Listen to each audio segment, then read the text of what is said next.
That is discipline. Selfish. No joke. We're legitimate. Let's fucking do this. Then do it. Do it 100% because I'm trying to. We recognize that we are limitless.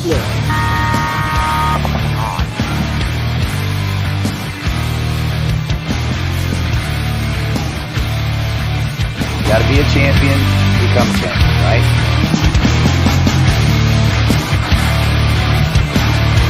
Winning is a habit because we create habits that lead to good execution and success. And we're back. Thank you for joining us on this interactive episode of the Coaches Show, episode 56. I'm Coach Mike Bianca of San Diego Dynasty, and with me as always is my friend, Coach Alex. Ryan Gray of Red Legion. Tonight, we're joined by Tampa Bay Damage's very own Joey Blute to discuss all the shenanigans and chaos we've witnessed during this offseason so far. We will discuss the teams, the moves, and give our opinions on each of them. Then we're going to take your questions and opinions from the chat and discuss them on the show. This should be fun, so buckle up, my little buttercups. Here we go. Tonight's episode is brought to you by Maxed Sportswear. For all your custom paintball goods, get Maxed. And BKI, the best knowledge in paintball, bkipaintball.com. Be sure to use promo code COACHSHOW. The next Coaches Clinic will be February 1st at the Paintball Combine.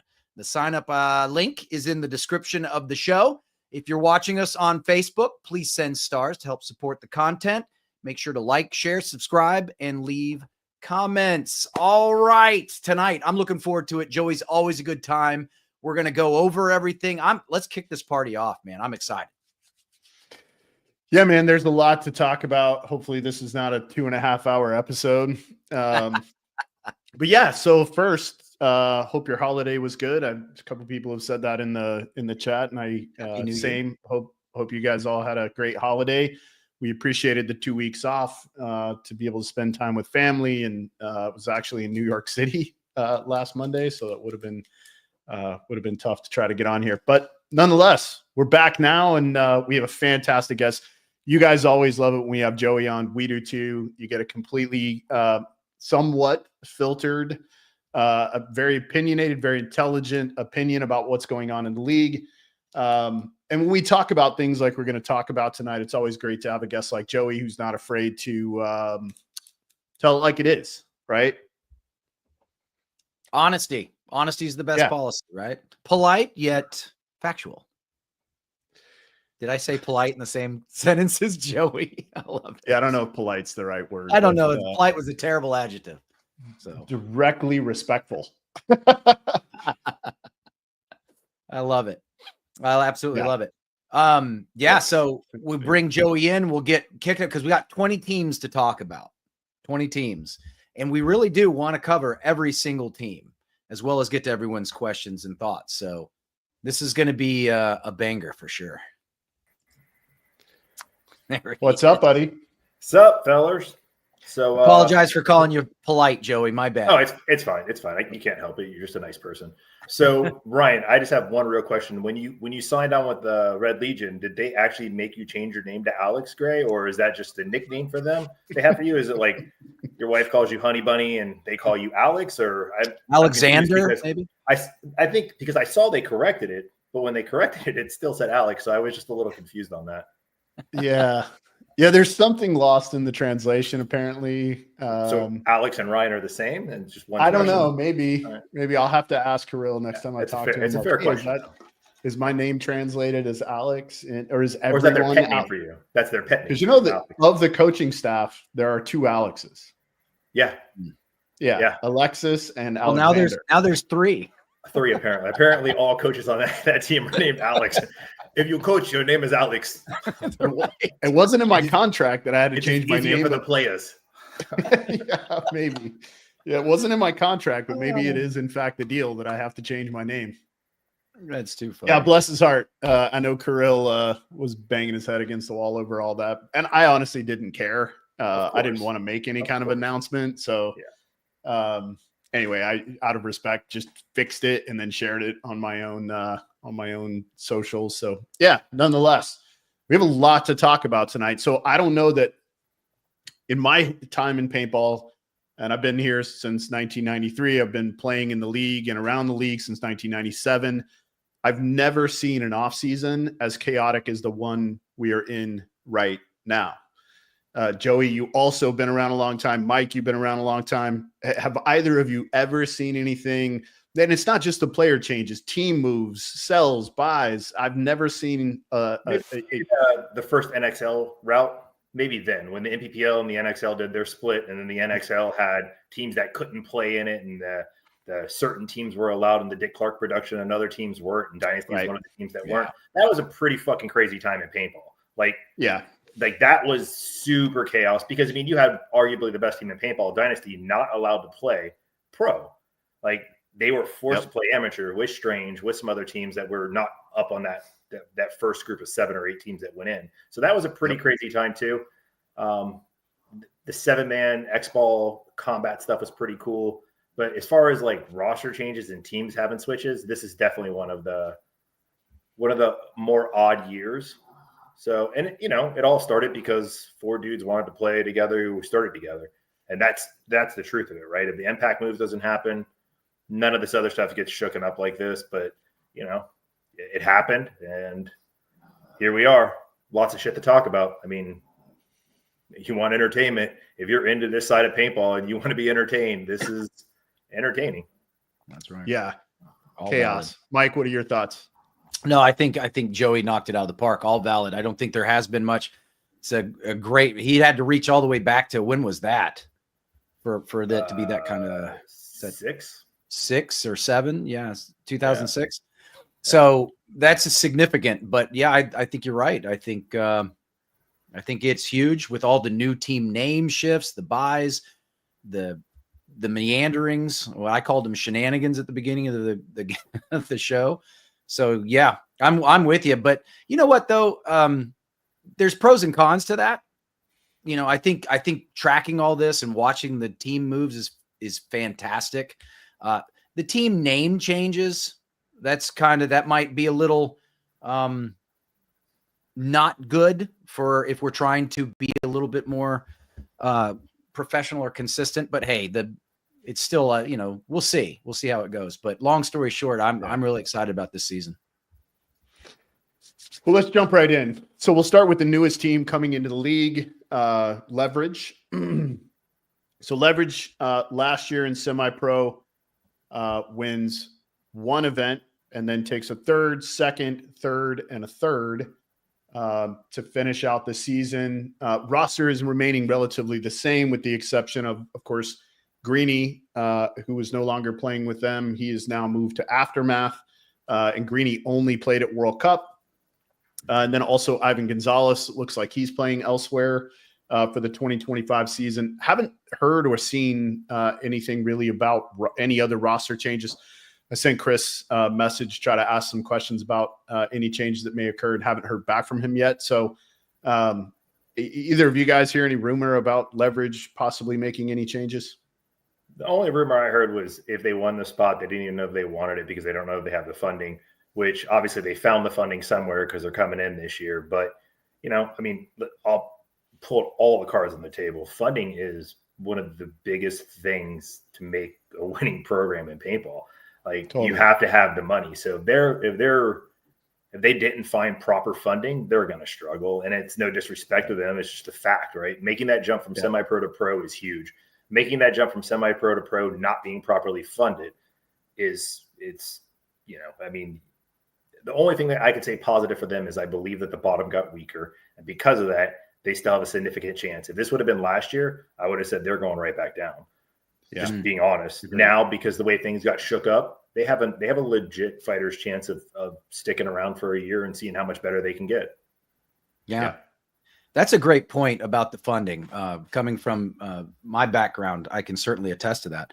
Here's the thing. A lot of people said that when the Hurricanes arrived, it was going to be a 1 year, one and done, right? They said the same thing about, a lot of people said that about Fit.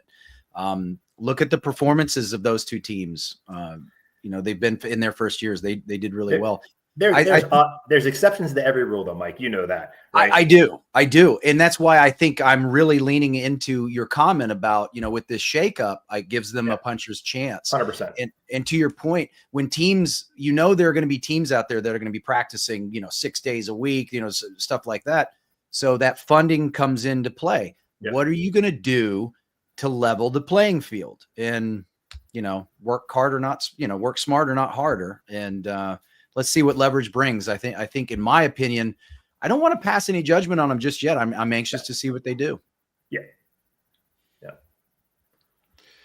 Yeah. So I kind of agree with both of you. And I actually made that comment, I think when we were in Paris, Mike, I kind of mentioned that, the difference between semi-pro and pro is about the organization, not just, are you a good team?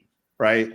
And one of my fears with them potentially coming up and winning the spot was that they would have a challenging time if they didn't have a proper organization, meaning well-funded, great leadership, where they can put a real group together to not only help on the field, but in the pit.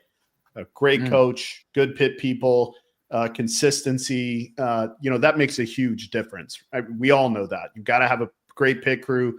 You got to have good coach. You got to have good staff. You got to have the ability to practice a ton. I do see them play a lot of paintball. So I don't know if they're, if all those paintballs they're getting are just really, really inexpensive or what their deal is. But I'm hopeful leverage does now, based on the point Joey and Mike both made. I agree. I think because of the shakeup in the bottom five, they have an opportunity to potentially stick around. So there's some room there. Well, let's talk about previously ML Kings, Miami Kings, now NYX, getting really confusing with them. So kind of similar roster, but have had a shakeup. Of course, they lose Kyle Berry and Carter Donaldson. Kyle Berry's a huge loss to that group, in my opinion. He's been the leader there for, 5 seasons now, right? Tough to lose a guy like Kyle Berry. But then brings in, stability with Josh Taylor, Will Hennessy comes in, and George McLean comes in. All guys that have played together before and played with Harris Hussein in the past. So there's still a really talented group, still some youth there. What are your thoughts, Joey? Prove it. Prove everything you just said is accurate, because NYX just got relegated, and you're telling me that those guys are going to bring stability, which they just lost their spot. ML Kings, Kyle Berry and Carter were two of their cornerstones. Carter didn't get as much play time last year for whatever reason. I don't know. I'm not really in on that loop, but I still think that was two of their better players. Now they have to prove it, right? Do they have the talent to be able to be competitive in the pro league? Absolutely. Can they? Beats me. I watched ML Kings go out and go 0-2 the first day and 2-0 the next day, and I've watched them go out and go 0-4. There's no real telling with them. The consistency's not there. So, and it's not the same team now, right? Point. You lose some of that. And there's a reason why they're in the bottom 4 right now. And it's not because they're a great team. It's because they're inconsistent, right? So could they be a good team? Maybe. Prove it. Like, they have to prove something to me before I give them any stroke at all. Right now, they're a bottom team, and they're a bottom team until they prove they're not. And they've had opportunity to prove they're not, right? Unlike Leverage, who's coming into something for the first time, who even gets a little bit more of a pass than I would give ML Kings, because ML Kings have been here for a while, and you're still circling the drain. Like, step up or get out of the way. So did the King? Hang on, Mike, real quick. So did the Kings get better or worse? Worse. 100%. You can't lose Kyle Berry and Carter Donaldson, and when they were at their peak is when they also had Numnars that just went to Shock. Can't think of his name off the top of my head right now because I'm having a brain fart. What's his name? Help me. Just went to Shock. I almost picked him up. Shit. Say his name, you guys. Help me out. Went to Shock? Yeah. Connor Kelly. Connor Kelly. When Connor Kelly was on that team, that's when that team was when he was on that team, I was like, okay. So over the last 3 years, you've lost the 3 guys who were consistently getting you there, whether it was 1, 2, or 3 years. So it's going to be a struggle for those guys to reform into what they have. And you lose a 1 and you picked up McLean, if he can stay healthy, he's a solid ass dude. Hennessy's got his life in order. He could be an asset to that team again. Josh is definitely a good paintball player. So it's no disrespect to those guys, but you're also coming in an organization that was not good last year. So prove it. Prove that you're good. Good point. Mike? No, valid point. So essentially the rebranded ML Kings, New York Extreme, who finished 18th last season, they were in relegation discussions along with their new moniker. But that Sunday appearance at Lone Star helped stave that off. I agree. I think losing Kyle Berry and Cardinal Donaldson, someone I think who's overlooked a lot last year and maybe not leveraged the best way he could have been. But you add George McLean, Will Hennessy, like you said, and Josh Taylor. Losing Kyle and Carter, huge hit. I do think these 3 ads do a good job of replacing those losses. I'll go ahead and say I don't think they got better, but I don't think they got worse either. I'm not sure the needle has moved. We'll see. We'll see, because you make an excellent point, Joey, but I think a lot of their issue last year was, I think you had injuries, but then you also had maybe look, Kyle Berry, obviously, Connor Kelly, Carter Donaldson, all these people, the Kings made good players. They made good players and they got picked off, as a lot of teams have a tendency to do. I think, it happens. So I will go ahead and I'm going to reserve judgment on that. I don't think the needle's moved yet, but to your point, prove it, show me, right? So you're the same until you prove otherwise in my book with those guys. Yeah, and because they finished 18th place, I don't know that they got any worse. No. I just also don't know that they got any better. Like, will you possibly be 18th again? Yeah, it's possible. Yeah, it's very possible. Yeah, I don't know that they made enough change to improve from an 18th position. So I don't know that they got any better. The bottom got softer. So there is a chance that because the bottom got softer, that they're not 18 now, that they're 15. Right? That's what I was going to say. Do I think they can beat Leverage, Royal City Sea Dogs, maybe NRG Elite, depending on what happens with them? It's possible. It's possible. So could they be 16th? Yeah, but is that because they got better or because those bottom 4 got worse? So I don't know that they got any better or any worse, but I'm quite sure they didn't get better. I don't really feel like they replaced Kyle. I think Josh Taylor's really good. When Josh is playing with a lot of confidence, I think he's incredibly talented. But Kyle brings other things to the table with leadership and things that he does off the field that Josh hasn't been in that situation yet. So let's move to Taunton FSU. So completely different roster. There's only one FSU player still on the roster. It's Marky Franz. And then they bring in Axel Gaudin, Jero Patino, Thomas Spitma, who's one of my favorite guys, Diego Santos, Hugo, I'm not even going to try to say your last name, Bryce Gaudin, Fabrice, and recently Konstantin Fedorov. Yeah. So did they improve? From Joey? From FSU? Yeah. Yeah. Okay. I mean, absolutely. Yeah. Like you have an established pro team that's consistently making deep into tournaments in Europe that comes over to the US. They're hyper competitive over here against all the pro teams. FSU, I think, was on the uptick, and I think they had potential with some of their players to make it another level. I don't know if they could have ever made it to the top. That's not a disrespect thing. It's just being honest. But I feel like they had the potential to definitely go a tier, maybe a tier and a half higher from where they were. With what they had, they could have kept it together and kept pushing. But I also understand the funding aspect of paintball. This also goes back to the money side of it, right? Like at the end of the day, that's a big nut to carry. Even if the guys are helping out and the team's helping out and the players are helping out, it's still a giant nut to carry. And I don't blame the Franz at all. I think it was a smart play for them to do what they did and make the moves they did and to have Diego come in and help them out. Like that team definitely improved. How high did they go up the list? I don't know. I mean, if it's the Tontons that played in World Cup last year, not too high. If it's the Tontons that played there 2 years ago, which I don't know if it can be because I'm pretty sure they had some guys on their team that were on other teams.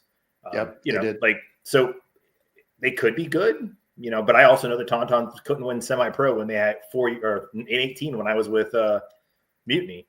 So, I mean, they'll be better for sure. They'll definitely be a team that you can't look over. You're going to look on that team and think, yep, they got really good players on that team. And having Fedorov, if Fedorov comes out there with a chip on his shoulder with something to prove, it's going to be scary.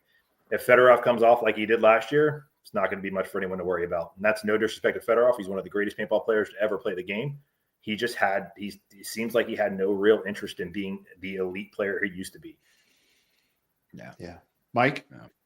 Yeah, formerly Notorious, who were in relegation talks too, but not really there's only one Notorious player remaining. So Tontons did not have a good look at Cup. That's Joey's spot on right there. I didn't recognize their play style at all there. I do feel confident that will change in the upcoming season.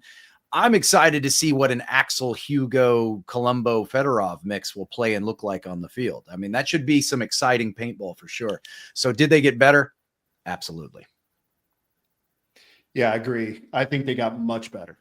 Much better. I think they have an opportunity. At least they have a group of guys that have been there before and have a better understanding of how to play Sunday paintball. I think if they get hot, there'll be a handful. There'll be a lot to deal with. I don't know if they can create a lot of consistency with that lineup. I think there's going to be a lot of language problems, especially when your head coach mostly speaks French and speaks very little English. I think there'll be some challenges there, but I'm excited to see what they can do. I do think that they got better. I hate it for the, 4 guys who were kind of still on the roster who got just kind of pushed to the side. But Diego obviously also brings the funding they need from an organizational perspective, going back to what we were talking about. One of the big reasons I had to leave Notorious is they just had so many funding problems. There were a lot of issues with money, and I could just see that there was a ticking clock on how long that thing was going to be able to go. And apparently it was one more year. Just to the people in the audience, if you guys, if you have any questions about the teams that we're talking about or want to give input, feel free to do so. Mark Johnson up here said he heard, I heard, and this was about leverage, I believe, when we were talking about them. I heard they lost a player to Fit, but not 100% sure on that. We'll try to find out, Mark. Thank you. And you are welcome, Princess Buttercup. So yeah. And I kind of agree with this too. On paper, Sea Dogs and leverage keep them around 18. It's possible, right? And there's a lot of questions around NRG. We'll get there in a second. Yeah. Where do Diego, Jero, and Markey fit into the rest of the rosters? Great question. I mean, Jero can play both sides of the field. Depends on what the layout looks like, how Pascal wants to use him. It's going to be tough, though, for him to get play time in front of really anybody who's on the roster. I mean, Jero's a talented guy, but I think he'll have his hands full trying to get a roster spot. Diego, who knows where he'll end up playing. I mean, when Diego's on, he's a good player. Just it kind of depends on how the team is doing, whether or not he may get to play. So Nick says leverage lost Seabow or something to Fit. Sandburn, Chris Sandburn, possibly. Maybe.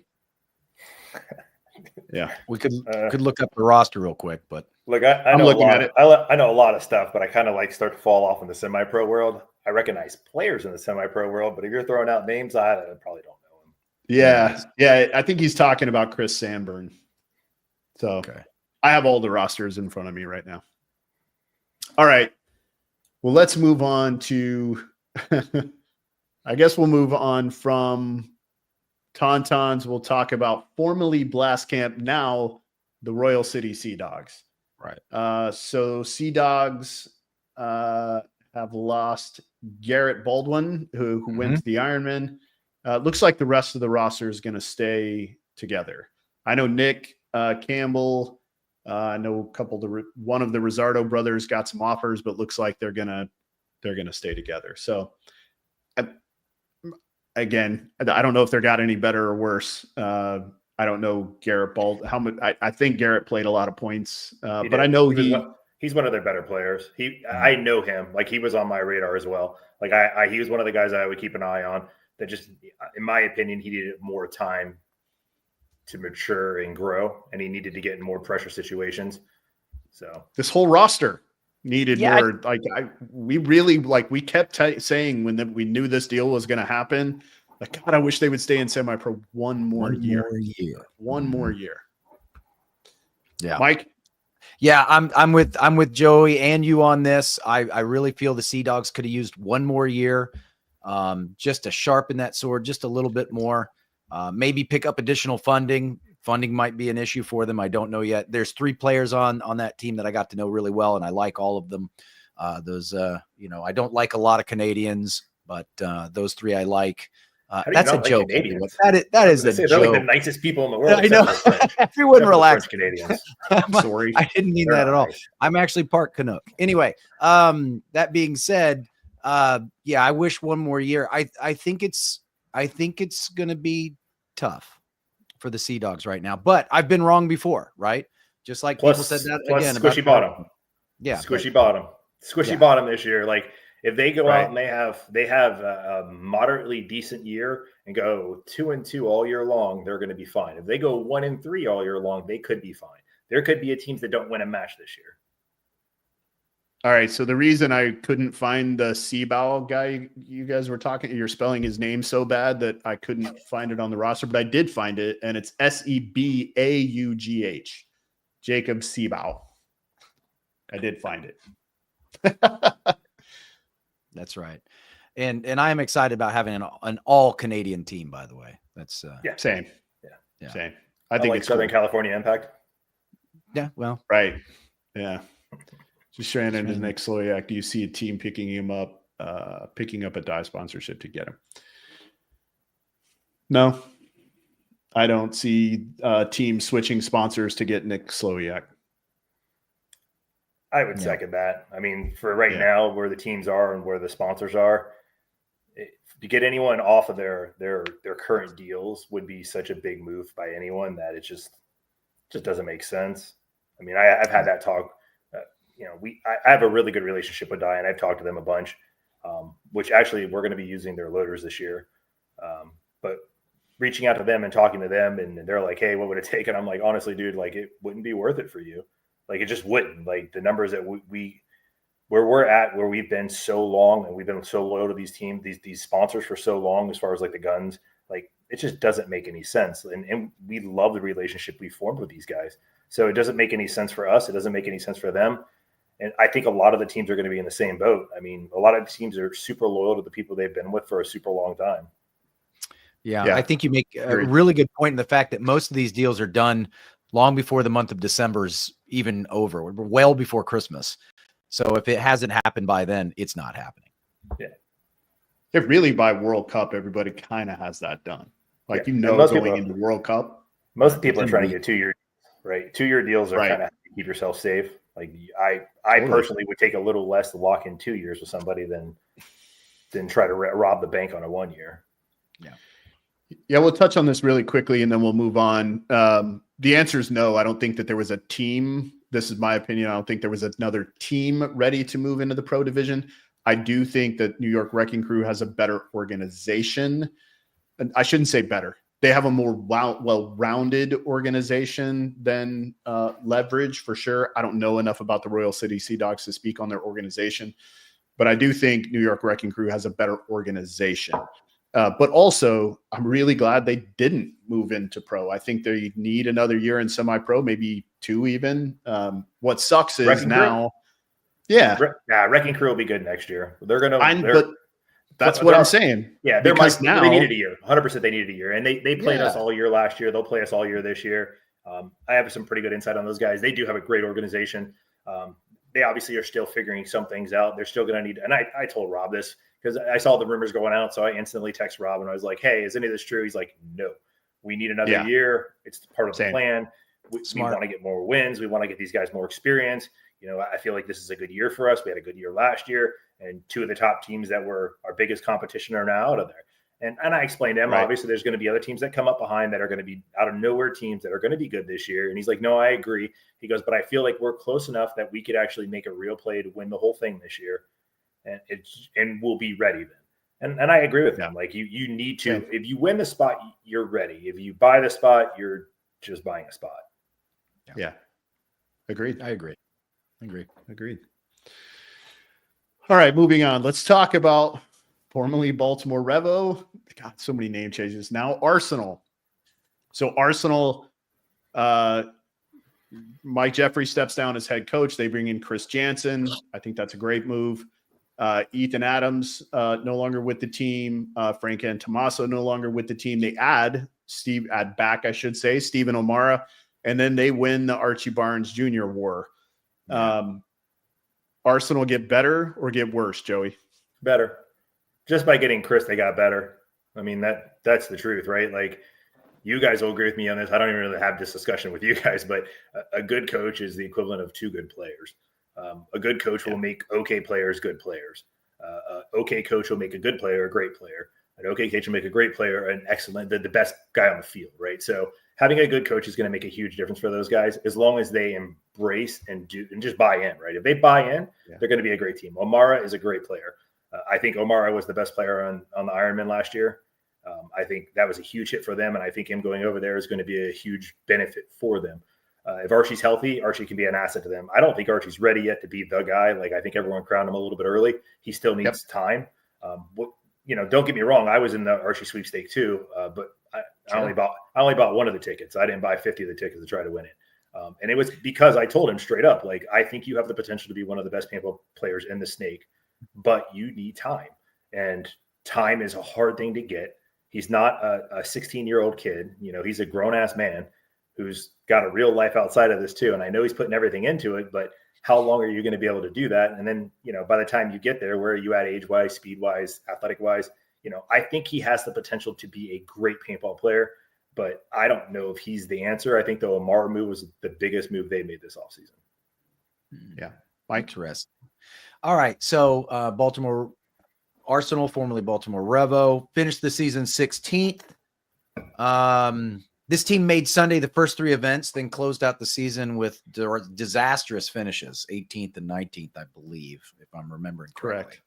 Correct. They lose Devin Stewart. They lose Clint Moore. They lose Frank Antomaso. They lose Ethan Adams.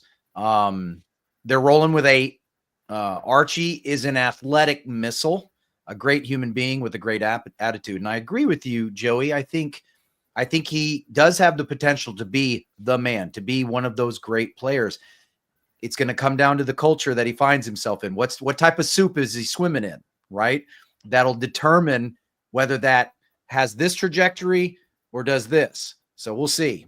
O'Mara, I agree. Great, a smart disruptor on the field, right? Couple that with the remaining 6 in Caleb, Benny, Kyle, Cody Mikowski. Sean, Weaver, Elliott. You have the trappings of a very intelligent team with some offensive weapons. Yep. You add Chris to the mix. Well, now you've got a pretty good built team there. I think they got better. Yeah, I agree with both of you. I think they got better, and not only did they got better, they got significantly more well-rounded. I do think keeping Clint would have been a good move, but I don't know if it was budget things or why they decided to let Clint go, but I think that would have been a good move to hang on to him. And I do want to touch on the Archie Barnes thing too. I totally agree with what you said. And what he and I talked before he kind of decided where he was going to go. And one of the things I told him is you need to go somewhere that has a really good player in front of you who you can learn some things from and that has a really good coach.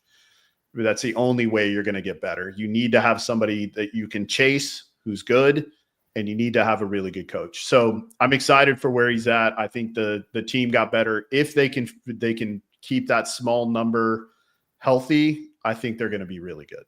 Yeah, I think they'll be really good. I don't know that they're going to be consistent top 5 contenders good, but I do think they have an opportunity to be a bottom tier 2, tier 3 team all year. That's exactly where I have them. I got them high. I got them a low 2, high 3. I know we were going to talk about that at the end, but I think that's kind of where they're going to end up. All right. Well, let's move on, Mike, to your former team. We'll talk about the New Orleans Hurricanes. 2nd place, 13th place, 12th place, 13th place, 20th place. So the Hurricanes lose. Justin Bailey, Britt Simpson retires. Is that still true? Yeah. Yeah, Okay. Britt Simpson So- is retired. Yep. And as of now, has not picked up any new players as far as we know, but have added. So lose Mike Bianca, head coach, add Matty Hotard and Justin Spencer as co-coaches. Right. Joey Blute, they get better or worse? Worse. I mean, you can't you can't replace a good coach with two co-coaches and say you're better. That's not a thing.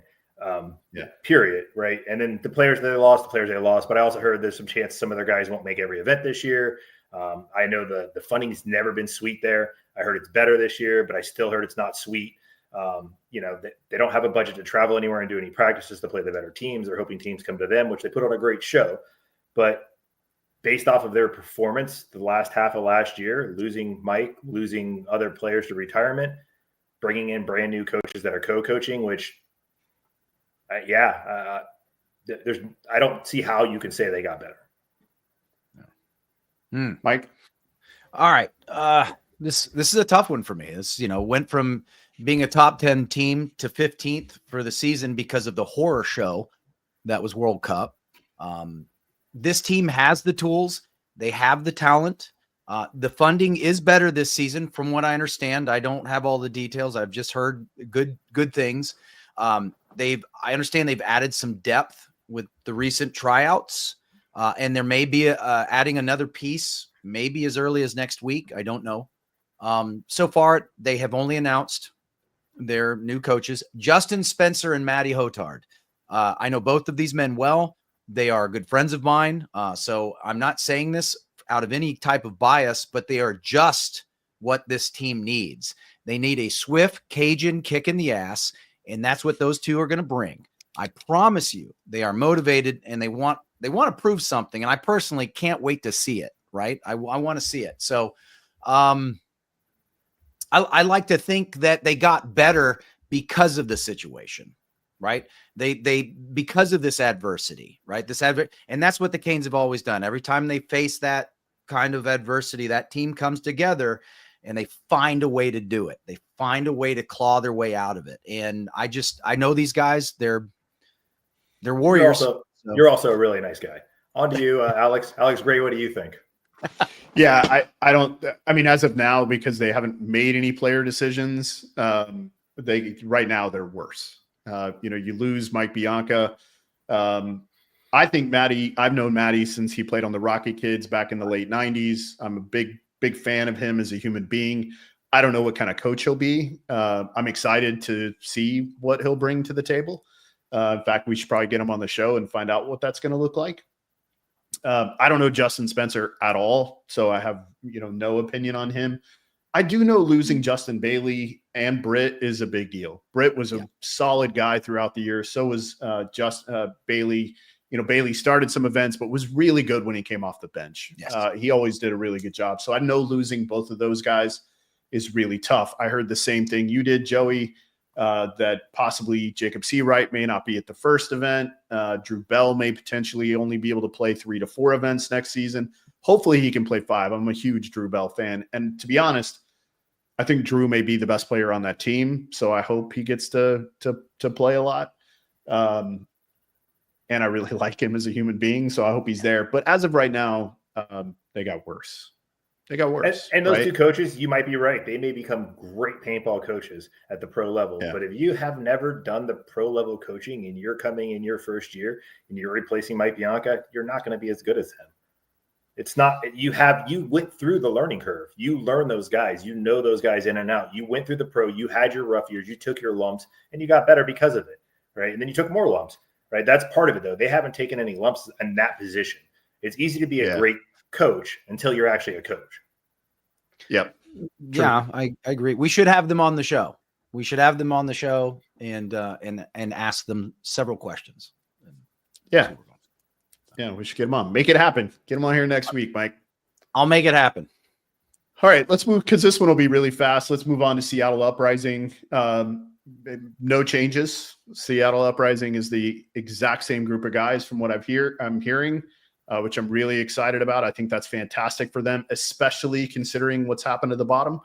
I think teams like them that stayed consistent, and especially considering how they finished the year, I think the Seattle Uprising story is really compelling. It's really good. I've loved some of the reels they put out, kind of mocking what's happening in the league right now. I think it's really funny. So, I mean, to me, Uprising, just because of what's happened in the league, they got better by making no changes. Joey? 100% agree. I think they were on the come up already by not having any changes in the bottom getting softer, and even the mid's the mid's definitely softer. I think they are, by doing nothing on their roster, they've gotten better. They were getting better already anyway, so it's not like they're just magically getting better. They are going to be a team that everyone has to worry about. Yeah. Mike? Yeah, 14th overall, but I think we all agree this is a team that was on the rise. I see what you did there. Anyway, yeah, they're Uprising. They're Uprising. So, no, I think that's a great story, though. I think that's part of this offseason story. The teams that didn't make changes, right?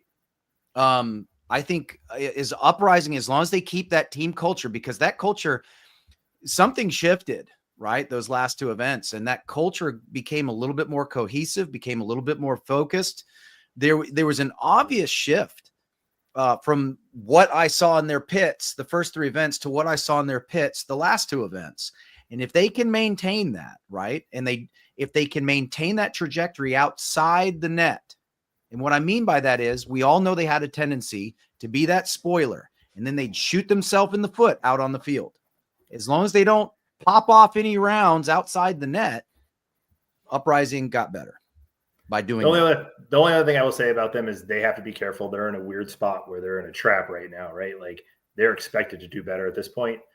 And do they believe their own hype missiles that people like us put out on them, right? And if they buy into that shit too hard and they don't keep working as hard as they were or harder, then we'll all be wrong.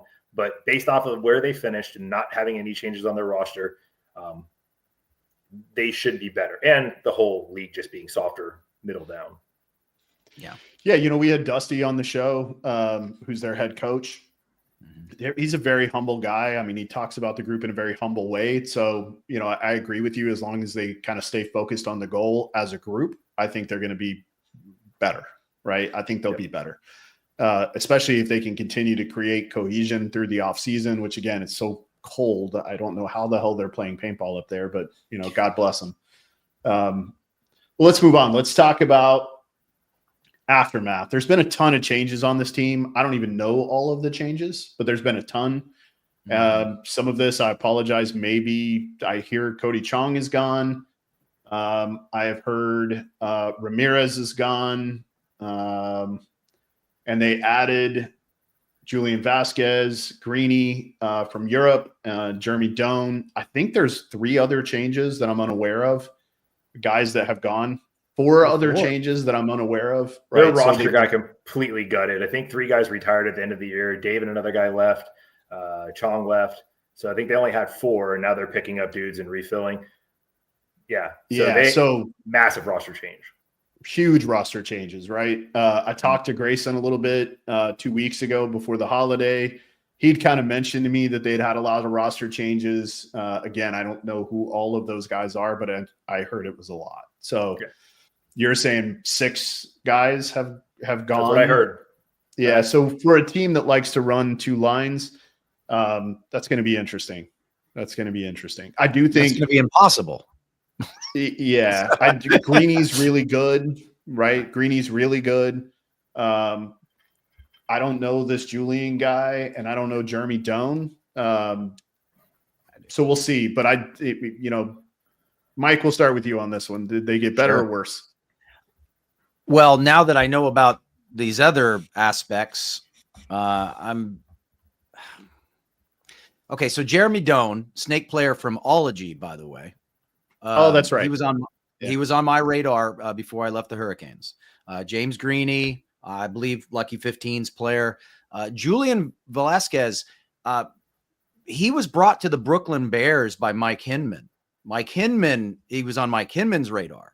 And we all know Mike has an eye for talent, right? So let's see, they were 13th for the season after a 4th place at Vegas bottom 6 from there out, I think. Again, 2 of those guys were on my radar. Jeremy Doan and Velasquez were on my radar for the Hurricanes.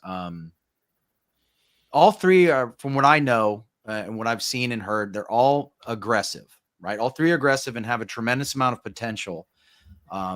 They could, I was going to say they're probably going to add depth to the team, but now that I know that the team is in quite shallow at this point with 4 players, they certainly added punching power, right? With these 3, how that punching power lands now may be anemic with only 4 remaining players. I was going to say they got better, but hearing this now, I'm not sure I can say that. I know I can't say they got better.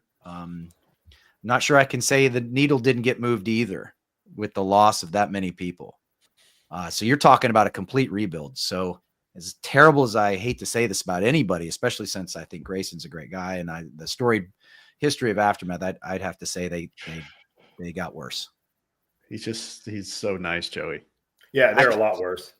They're a lot worse. I mean, you don't lose 4 to 6 players in an off season and get better unless you're grabbing the 4 turds that went to Impact, right, to replace them. So without that, like, no, there's no way. Those guys had played together 30 plus times last year and the year before, right? That whole squad had been together for 2 years, playing 30 plus times. There's no way you replace those with just with 3 dudes that are on radars of people, but they're not even on high up on people's radars. No disrespect to those guys. They have opportunities. They're going to be able to prove me wrong or prove me right. But yeah, I don't think there's any way you could sell that as they got better. They are definitely not nowhere near the level they were. So I think they're a tier 5 team right now, and until they prove differently, that's where they're living in my world. Yeah. Unfortunately, I have to agree with you. Yeah, I think they got worse. And again, for nothing more than just cohesiveness. And again, with Greeny being in Europe, you're not going to have the same consistency of time together. I unfortunately think they got worse as well. Yeah, Chris, sorry. Well, that's clean for him, man. So yeah, that was the nice. I was told I have to be somewhat woke. I can't be completely me. Yeah, you don't have to be. These guys, they put me in this room before I get on this thing, and they filter me down and tell me what I can and can't say. This whole thing, it's scripted. It's all scripted. You broke that in the first 30 seconds of being on the show. I didn't say it was 5 minutes. I didn't say any of the 3. I didn't say any of the 3 no words. Oh no, yeah, we were 5 minutes and 20 seconds before he dropped his first curse word. So I was like, all right, we made it. We can monetize this. All right. So let's talk again, another name change here. We'll talk about the Brooklyn Bears, now NRG Elite. So Magic Mike steps away. Alan Buffton comes in, buys the team, which again, just to remind everybody, Alan Buffton sold his spot last year to Blast Camp, who this year turned around and sold the spot to Royal City Sea Dogs. Then Alan turns around, buys the Brooklyn Bears spot. A lot of movement for that one spot. And then now Brooklyn Bears, now NRG. So NRG Elite loses Joey and Robbie Altimore. They also lose Nick Gressione. Then they lose Brad Meads is gone. I don't know if GJ's still there. Mike, and I don't want to say his last name. That's where Julian Vasquez came from. And then Ethan Adams, Damian Vasquez, and Matt Askren. So NRG Elite, get better or worse? Joey. I mean, there's so much to be seen on that. Where did they finish last year? 12th. Last year they were 12th. They got worse. They're going to struggle to get that. I mean, again, you got it the whole roster and you're rebuilding the whole thing. You know, could they get there eventually? Sure, but are they going to be there to start with? No, they're going to be worse than 12 to start with. Yeah. Bears, obviously mid-tier all season with the last place finish at Windy City that really stung their season finish placement. They lost the 3 players, pick up. See, Matt Askren's formerly of Columbus Level. Solid. Of course, player. Ethan Adams, we talked about Arsenal Revenue. Damian Vasquez, formerly of Dynasty, Ironman, and most recently the Newbies. This one on paper may not look like much. But you can't. I don't think you can look past anyone in this division. They're well funded. Allen's a great guy, by the way. Okay. They're driven. They probably have an axe to grind with people saying some of the stuff that's Good. being I hope I said. motivate them. Right. And so culture and coaching will be pivotal to their success. So I'm anxious to see what they do. Do I think they got better? I don't think the needle moved on this one. Man, I thought for sure you were going to go with they got better with all that upselling you were doing there. Woo! Well, I mean, I want them Nice to be guy. better, right? You know me. I want everyone to do well. I think yeah, I'll shut up now. Alex, what do you think? Yeah. So thanks, Nick, for that. So GJ and Mark Rollo also have left the team. Oh, wow. Yeah, they got worse. Basically, complete full rebuild. 100%. They got worse.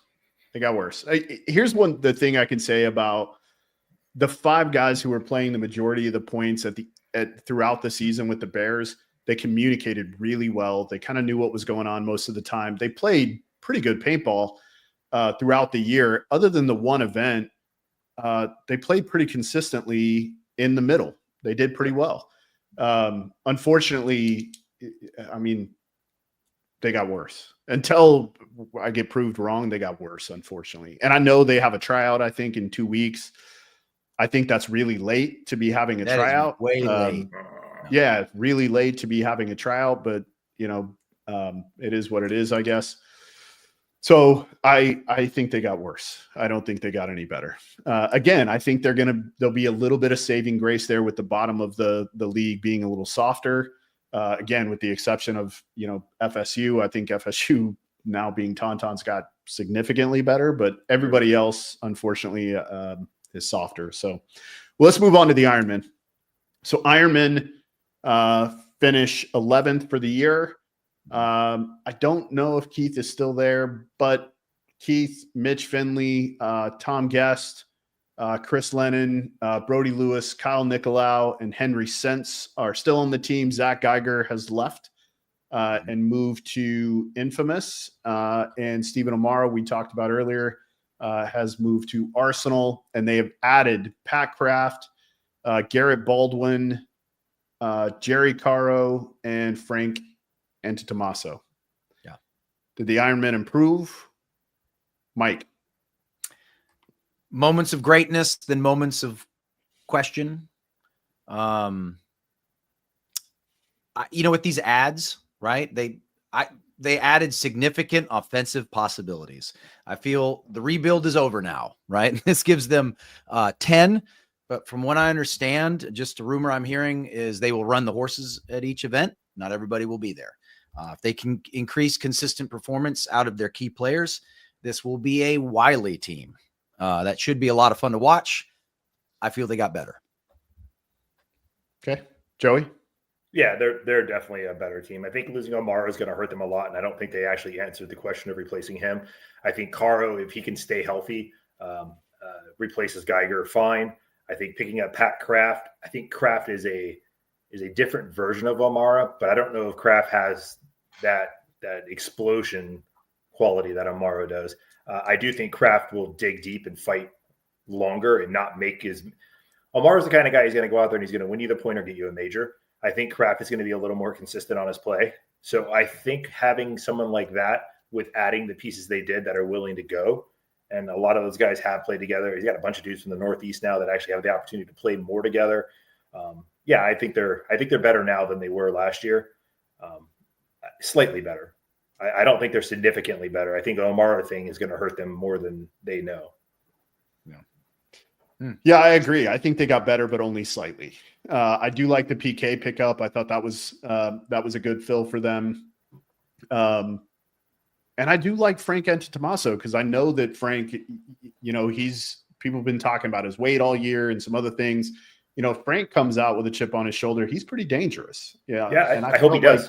I hope he does because when Frank was on Aftermath, Frank was scary. Frank was on my radar. I almost made a play. I mean, literally, I was a night away from picking him up like 3 years ago. So he could be one of the best guys on the field if he's coming with his head right. I don't feel like his head's been right the last 2 or 3 years. So if he shows up hungry and motivated, he's absolutely going to be a giant asset for them. If he shows up like he did last year, then, he probably won't get a lot of plane tickets to come out. Yeah. Yeah, I do think they got better. And again, they could have gotten significantly better depending on a few pieces and how they show up this offseason, right? And Frank is a big part of that.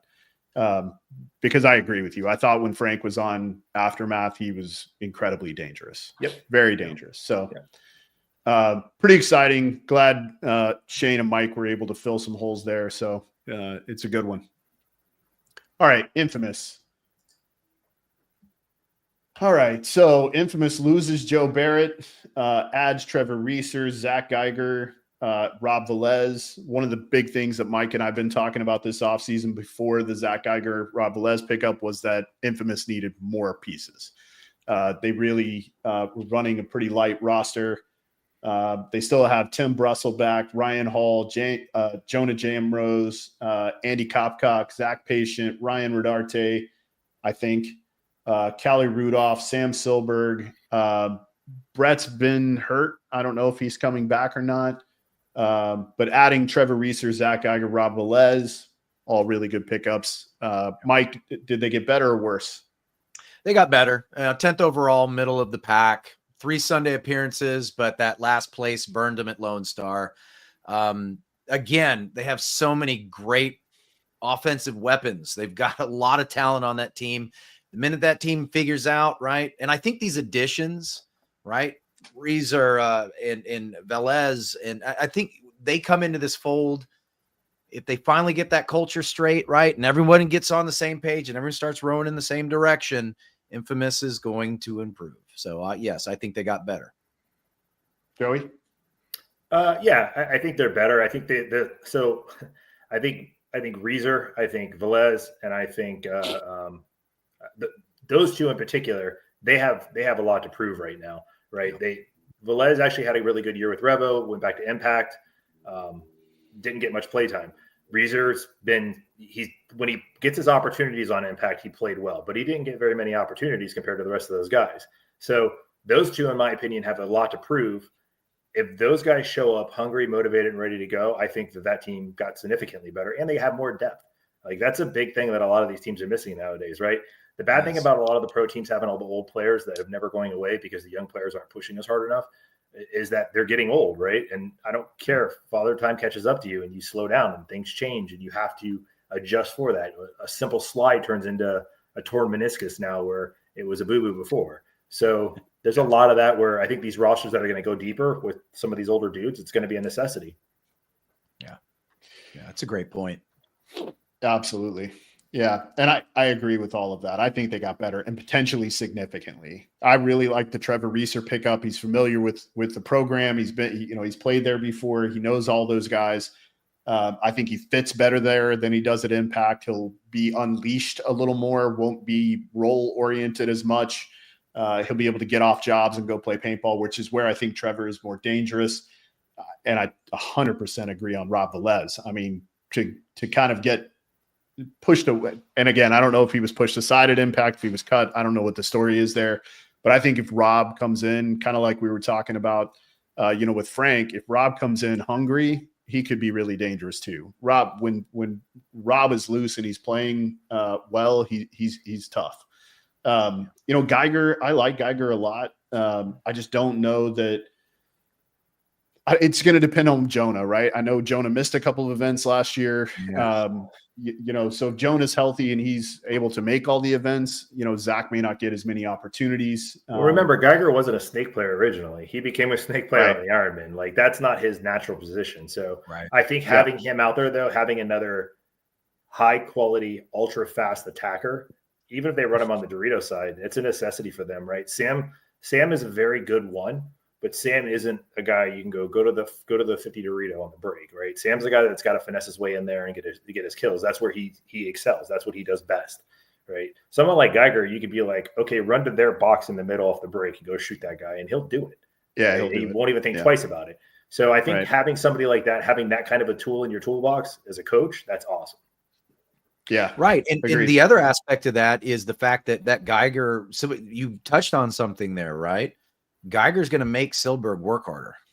Of right. course. So, I mean, all three of those additions are going to make these guys work harder. And I think that's the direction they need. I think you're going to see Callie show up 10, 15 pounds lighter, better in shape, more aggressive, ready to go, because he's going to be pushed too.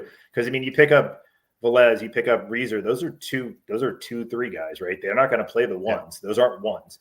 Yeah. So all the twos on that team now have to look at themselves and say, shit, they're coming for my spot, right? I have to be better. So it's going to force all those guys to be better. So I think it was great moves by him for sure. Yeah, I just thought, like, as far as pieces are concerned, you lose Joe Barrett, but you pick up Trevor Reeser. Yeah. And then you were really lacking. We all know you got to have, I mean, you need as many ones as you can have now on your team, with all the damn snake beams. And to pick up two guys, between Zach Geiger and Rob Velez, who can both play the one really on either side of the field. Rob's, played more on the Dorito side, but he can play in the snake. Yeah. So I really like the moves. I think Infamous got better. I'm excited to see kind of how they do. Let's move on to AC Diesel. So AC, Mark Johnson steps away from playing, becomes the full-time coach and leader. They still have Mark Baginski, Carlos Cortez, Benjamin Henningberg, Clint Johnson, Renee Rodriguez, Kyle Spica, Jesse Stevens, adds Jared Lackey, but loses Alex Goldman. Mm-hmm. Joey, we'll start with you on this one. Diesel get better or worse? I mean, you lose Alex Goldman, you get worse. That's just the facts of the game. Alex Goldman is and I think Mark would even agree with that. He's one of the best players to play paintball, period. So you can't just lose him and get better. Do I think that their position is going to change much? I don't. I feel like where they're currently finished, that area is where they'll finish this year because of the shakeup in the league. So I'm going to say that they're even. I think their roster is weak, but I think they're even going into this year because of the way everything else is looking, right? Obviously, they have to show up and they have to perform. And I think Mark taking a full-time coaching position is going to be something that gives some stability to that team. It's going to give them the ability to have somebody that they can go to who's going to be – he's the guy. He's the one that pays the bills. He's the one that tells them what to do. So he's the one guy who they're all going to have to answer to from start to finish, where any other coach that's gone into that particular position had to answer to a player who was also their boss, who was also, coaching some and helping some and doing that. So, like, that's a lot, man. That's a huge issue you have to try to work out. So I feel that with him taking over the role as just being the guy who's coaching that team, I'm sure he's going to lean on Spica, and Spica's going to help him, and they're going to help each other for sure. There's no doubt in my mind about that. And Spica could be the coach on the field, right? Because everybody has those guys on the field for you. So I think that aspect of that, I honestly feel that team is right where they're going to be. I don't think they're going to get better or worse ranking wise at the end of next year. Yeah. You make an excellent point about Mark Johnson and him moving to the coaching role, right? Now he's the man, right? In previous concepts, now he can articulate his vision. Yep. He's not trying to, have a translator for him, right? So Mark's articulating. I think that's one of the best non-spoken about moves this season is Mark Johnson moves to coach. I think adding Jared Lackey was a good play. This is not, let's see, they were 9th for the season because of the 3rd place finish and double points at Cup, right? I think the team showed its true potential at Cup. I believe this is in part due to Mark moving to the coaching role with help and feedback from Kyle Spica. I think Jared's hungry and will add an element to that team that's necessary and needed. They're looking for respect. Jared's looking for respect. I think it's a good combination and environment. There's a lot of good talent on that team. If they can avoid the emotional outbursts and shooting themselves in the foot, I think they got better, right? I do. If they can understand that culture and avoid the ridiculous emotional outbursts and clean up that culture a little bit, understand the goals and the focus, they get better. Otherwise, they stay the same. You think losing Mouse and picking up Lackey, they got better? No, Lackey has potential to be a great paintball player, and I wouldn't have ever picked him up or spent the time with him that I did and put the effort and time and resources that we did into him. I wouldn't have done that if I didn't see potential in him to be a great paintball player. But he is not Mouse. I'm not saying that. And I'm not saying that losing Mouse made them better. What I'm saying is their new approach, and granted, Mouse was a large part of that at Cup, right? But I think their new setup made them better.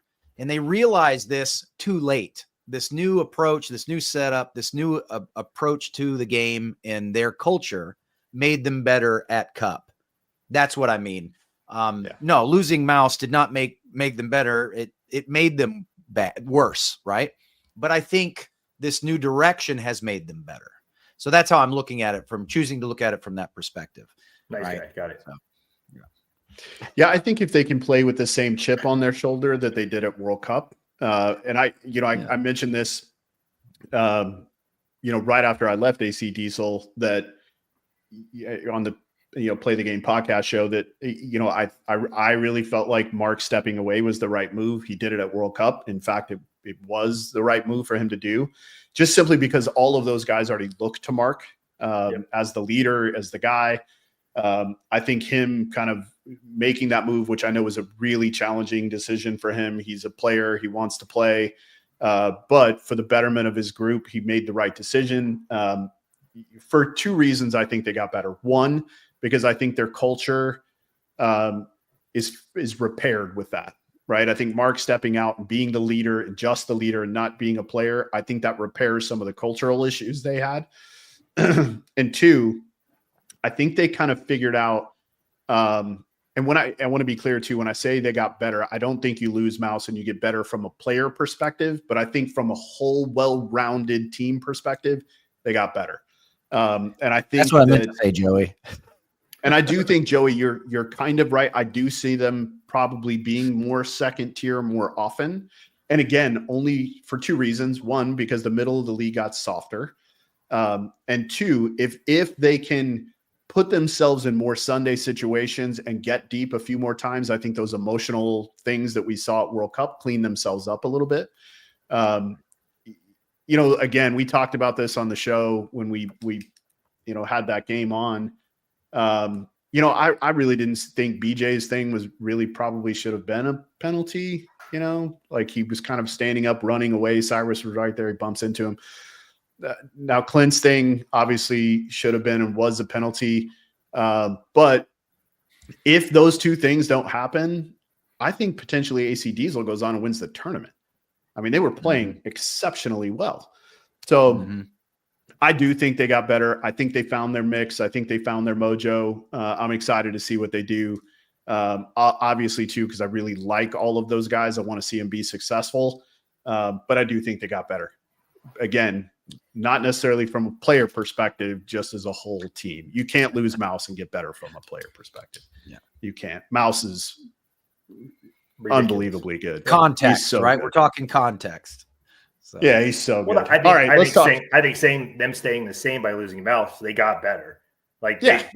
So we all said the same thing. It's just really nice. Some of us made it flowery, some of us didn't. Yeah. All right, let's talk about Aftershock. So obviously no change in the coach. Todd Martinez is still there. They lose Al Fernandez, who retires. They lose Nick Slowiak due to sponsorship stuff. They keep Corey Hall, Ryan Hoskinson, Clay Hughes, Thomas Kim, LJ Parrish, Alex Rodriguez, and then add Connor Kelly, Joey Altimore, Robbie Altimore, and Nick Crescione. Better or worse, Joey? Better. Connor Kelly's real good. Al was decent, but he's definitely wasn't what he used to be. Nick is solid, but they're pretty covered in that 3 role already with A-Rod. So, you lose a little depth, but they gain depth for sure. And then Connor Kelly is going to be a starting 5 player on that team. So I think that team got better, right? If you could take a team and replace one of your or even 2 of your players with somebody who's going to start on your starting 5, that means your team's better. Yeah, agreed. Mike? Yeah, I say they got better. I think 8th for the season, made top 5 in their 3 out of 5 Sunday appearances. The addition of Connor Kelly is big and probably overshadows the other 3 pickups. Connor adds athleticism, youth, experience, not to mention additional depth. Nick, Joe, and Rob shouldn't be overlooked, though, right? I think they will bring that New York swagger with them to the current Midwest swagger of the iconic team name. This brings Aftershock's roster to 9, if memory serves, based off what you just said, Alex. I'm sorry, Ryan. This brings, to 9. The loss of Al Fernandez and Nick Slowiak. It does bring him to 10. Okay. Yeah. Long story short, they got better. 100%. Yeah, I agree. I think they got better too. I really like the New York guys. I thought they were kind of the foundational pieces for the Bears. I think they got better.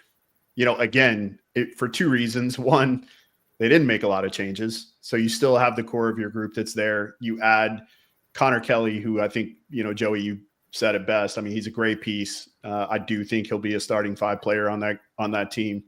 It allows, LJ Paris potentially get some rest, Ryan to get some rest in the snake, possibly. Connor and Ryan now have a fun battle in front of them. I think that'll be an interesting one. It'll be fun to see how it plays out. But I do think Aftershock got better.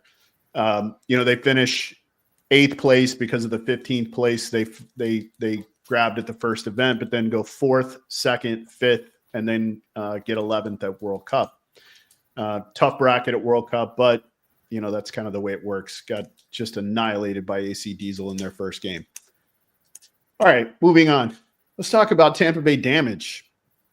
So do I get to go Joey first? Blute. I'm going to go first. Joey Okay. Blute steps away as the coach of the team, adds Kevin Brettauer. So Joey becomes the overseer of all things now. Kevin Brettauer steps in as the coach. They keep everybody except Jared Lackey leaves. And then, of course, we all know that Rainey Stanzak leaves. Did you guys lose anybody else? I heard rumor maybe. Nope. We kept everybody else. And then we add Chris Shear, CJ Cantor, and Carter Donaldson. So 1, 2, 3, 4, 5, 6, 7, 11. 8, 9, 10. I count 12. I count 12. Too. CJ bought solos for the 2 Florida events, 11 for the rest of the time. Got it. Okay. I see CJ on here, but okay. All right. So CJ will come for the 2 Florida events and then not the rest of the year. All right. So really we have 11 guys. Yep. So I think Damage got better for 2 reasons. I like to say for 2 reasons for some reason tonight. Because I think Chris Shear is right now on my board is the best Dorito player in the game. Because he continued to improve. He continues to improve year over year over year. Continues to be able to read the field better, in my opinion, than anybody on that side. That was a huge pickup. And it's hard to say you got better because you lose, again, Rainey, who I think is fantastic. But really, you have so many weapons. And now with Kevin Brettauer, I mean, you guys got better. You got better. Still Keith, Chad, Jacob, Jason, Agent Smith, and now you add Chris Shear to that mix, and then a hungry CJ. That's huge too. So Dan Holiday healthy, and then you add a really hungry CJ Cantor to the mix. You guys got better. You got better. Mike Bianca. Yeah, I've been waiting for this one. So watch Mike get ruthless all of a sudden. Not nice guy anymore.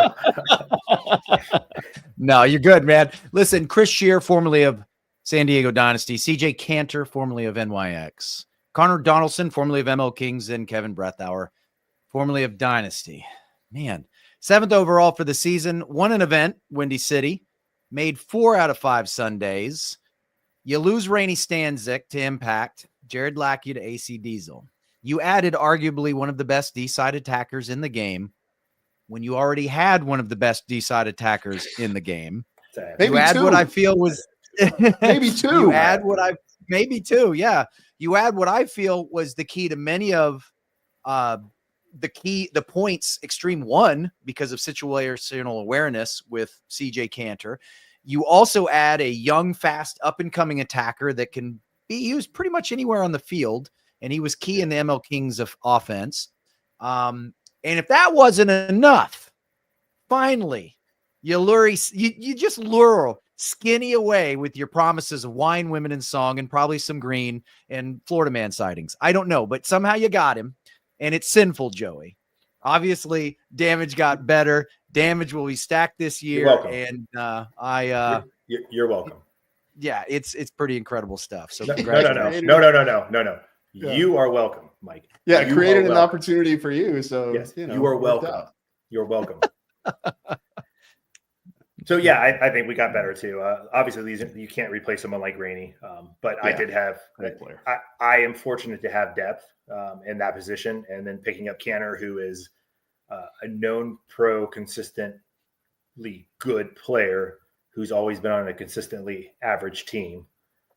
They had their 1 year where they did well through the prelims and couldn't win a game on Sunday. So I'm going to stick with that as the extreme moniker. They were a very average team. Same thing with Carter. He was on an average to below average team, who I don't think was being used properly. Who was, I don't think he had someone like Keith behind him to actually help him get to that next level. And I would say right now I have three of the best Dorito players in the world, if not the three best Dorito players in the world. It just gives me the amount of weapons we have is ridiculous. As far as the Skinny thing's concerned, when I came back to Damage, everyone knows my thing isn't X and O's. That's not how I coach. That's not how I run the shit. Mine's more on dealing with the player management aspect of it, getting the right guys in the right position, and being able to have them play where they are going to be in the best situation mentally on and off the field. Right. So, and I excel in that. And that's a big reason why at the end of the day, at the highest level, you can give them the initial break. And then after that, it's all going to depend on the players going out and doing their jobs. So having Skinny there, it gives us more depth in that aspect. I'm still going to be out there first game to last game every single day, scouting every single point. Nothing's changing on that aspect.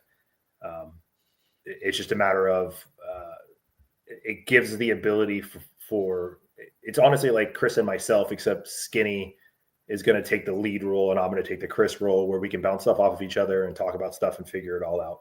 And, a lot of people have asked me about that too. Like, you're taking a step back, and it's like, yeah, I mean, it is what it is. Like at the end of the day, I truly believe this.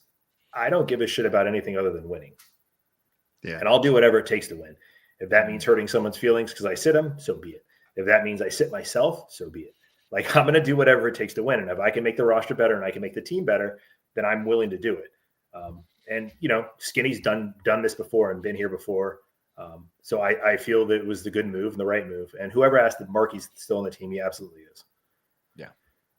What does that one say? Are the boys healthy, Keith? Yes, everyone's healthy. Keith's been playing for the last 3 weeks. Jake's been playing for the last 2 weeks, 3 weeks. Jason's been playing since Cup. He hasn't stopped. So everyone's healthy now, but I'm not dumb, right? I'm going to carry a big roster this year because I need it. I think I carried 10 last year, and I don't know in a single event I had more than 9 people. Oh, no, World Cup. I had 10, and then I lost 2 guys at World Cup. So, the rosters are needed at this point. You have to carry big rosters. Yeah, absolutely. Mm-hmm. Yeah, Jeff, we talked about that earlier with Chris Jansen. It's a great move for them. Yep. All right, let's talk about Paintball Fit. So Paintball Fit sounds like made one pickup from Sea Dogs. Was that right? Leverage, Jacob Seabow.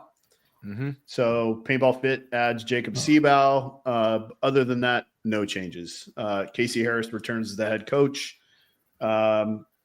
Chavez, Cyrus Garinger, Jacob Johnson, Tyler Lukow, Johnny Lukow, Brody Lukow, Trenton Mason, and Scott Stewart all returning.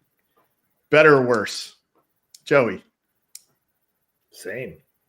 Yeah. Mike? I mean, by default. Sorry. I didn't know. I thought that might be your answer. No.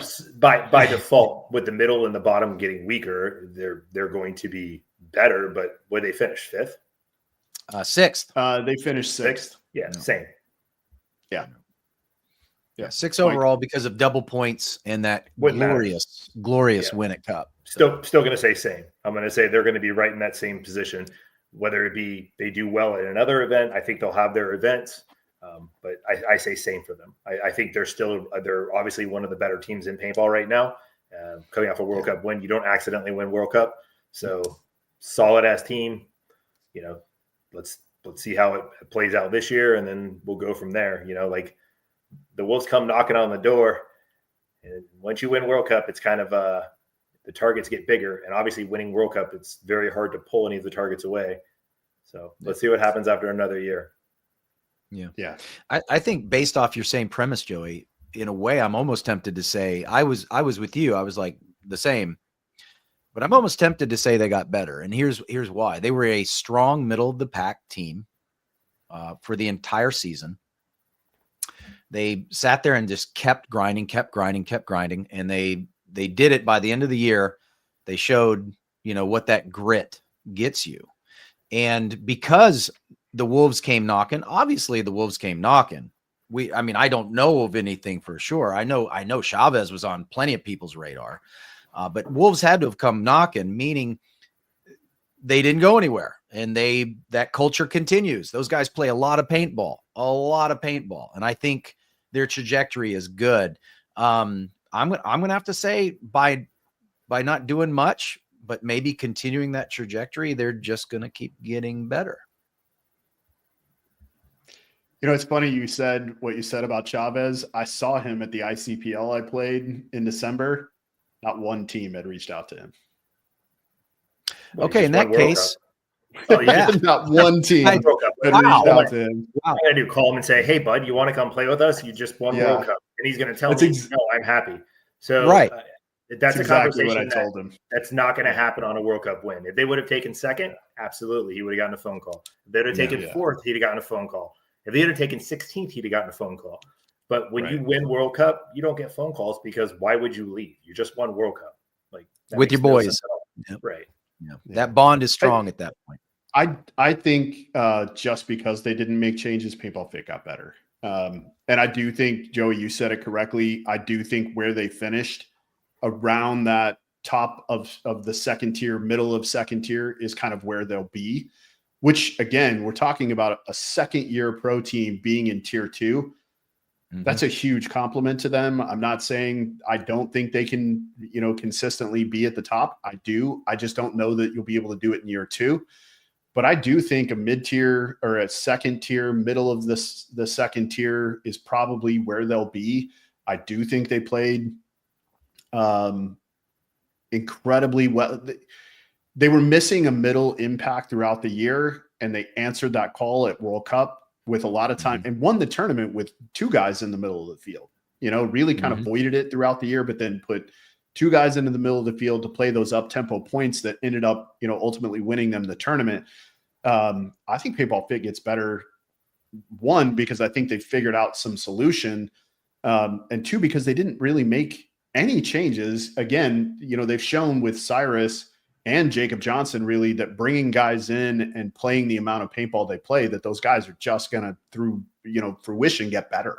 They're going to get better just because they delineate through the process so much. So I'm excited to see what Paintball Fit's going to do next year. I do think they're a tier 2 team all year. I hope, right? I hope, because I do think they play a lot. I love the fact that they're homegrown. They don't go out and buy a bunch of guys. I think they got better. Especially, and I think that's all 3 of our arguments. And I think that's all 3. We all said the same thing. I said they're gonna finish in the same position, and you said they're gonna finish in the same position, but they got better. So I said same. I mean, that tier 2, that's where they finished, right? So it's the double point thing, right? It's the double point thing at World Cup, right? Because they didn't they didn't make a Sunday till the 4th event. Agreed, right? But where they finished is where they're gonna finish. So does that mean they're a top 10 team now? Correct. Right? Correct. So they are better than what they were before World Cup, but they are not better than what they finished at. They finished in 6th, which is a tier 2 team, which is where I feel they'll end this year. They'll be a consistent team. You're right. And that tier 2 range. Right. So we all kind of said the same thing. We just said it differently. I just said it with less words. All right. Well, let's move on to San Diego Dynasty. Lose Kevin Bredthauer. They add Mike Bianca and Junior Brown. Keeping Arturo Andrade, Frazier, Harrison Fry, Ryan Greenspan, Yosh Rao, Danny Schonauer, Blake Yarborough, losing Marcelo Margot, Archie Montemayor, and Chris Shear, but then adding Kyle Berry and Joe Barrett. Yep. Joey, I'll start with you. Better or worse? Worse. Yeah. You can't, dude. We all agree Chris Shear is one of the top three Dorito players in the world. The other two are on my team as well.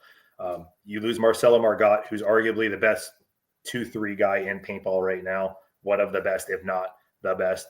You lose Archie, who, if Archie's head's in the game, he is the biggest difference maker on the field. Period. Like, you can't lose those three guys and be okay by replacing them with Joe Barrett and Kyle Berry. Joe Barrett and Kyle Berry are great paintball players, but there's levels of this game, and you lose three guys that will be first ballot Hall of Famers for two guys that are still cutting their teeth. Like, it's just not the same.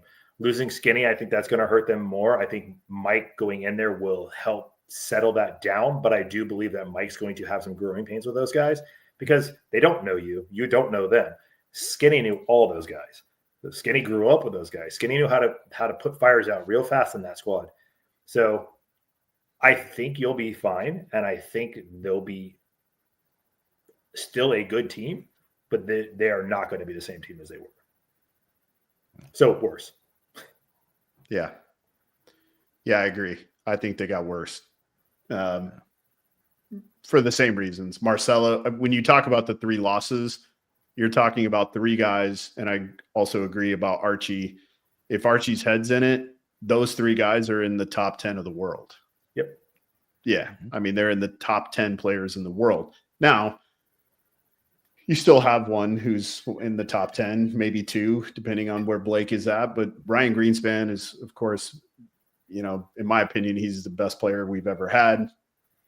Arturo's really come into his own. Harrison played really well at World Cup. In fact, I think it was the only tournament all year I saw him play like he belonged on Dynasty.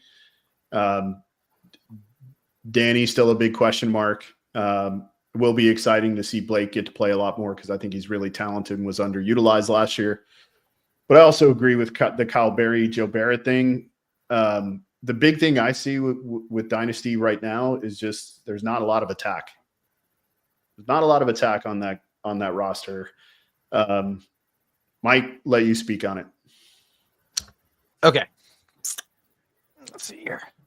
So 5th overall for the season, won an event. Failed to make Sunday 2 of the 5 events, finished top 4 at Cup. Kyle and Joe both bring versatility to the team, additional versatility to the team, rather. I think Dynasty's the weathered animal, and the story of our demise is greatly exaggerated. I believe we are more dangerous now. The team is hyper-motivated, and a hyper-motivated Dynasty will cut you, watch you bleed out with a smile, wink at you just before you pass on to oblivion so that you know it was us. And we're going to go about our business eating sushi the next day as if it was just another day, posting Instagram and influence peddling.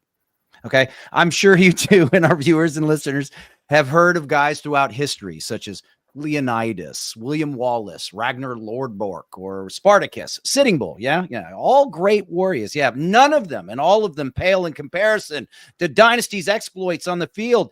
And it is in this sport of paintball. Mark my words, this team is aptly named. I think we're okay. Yeah. It's going to be my pitch.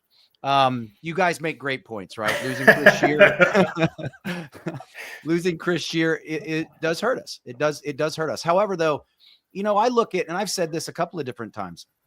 A lot of people said Marcelo was a big loss. And whereas Marcelo is a big loss, I have legends in the game in Blake Yarborough and Yosh Rao that can step up there and play that role. Losing Archie, you're absolutely right. But, I hate the fact that I didn't get to coach Archie this season, right?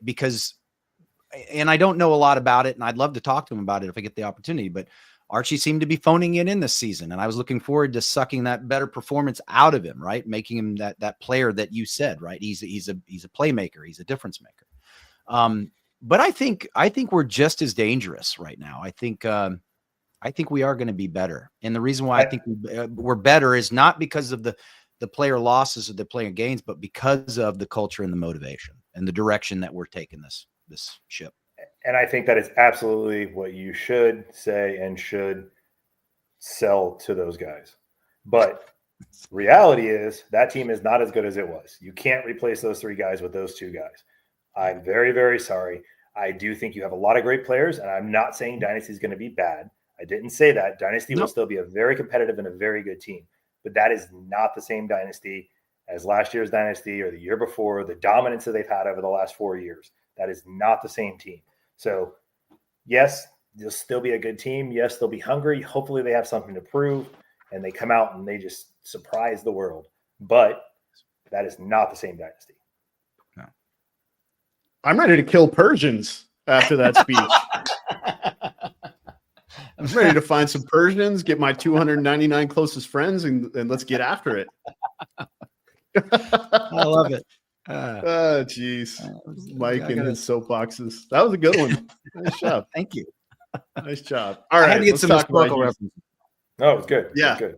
I appreciated them. Yeah. And some of the viewers did too. Appreciate the historical references. Yeah, that was good. So, like, to be clear, I don't think it would surprise anyone for Dynasty to continue to do well. But the reality is, if you look on paper, the team is weaker.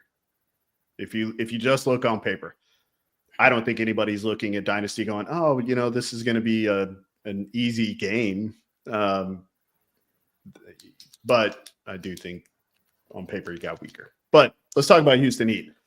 Yes. So Houston Heat, the most consistent of all the teams last year, finishing fifth, sixth, and seventh. A lot of stuff going on over there. So still has Yaya, Ronnie, Chad George,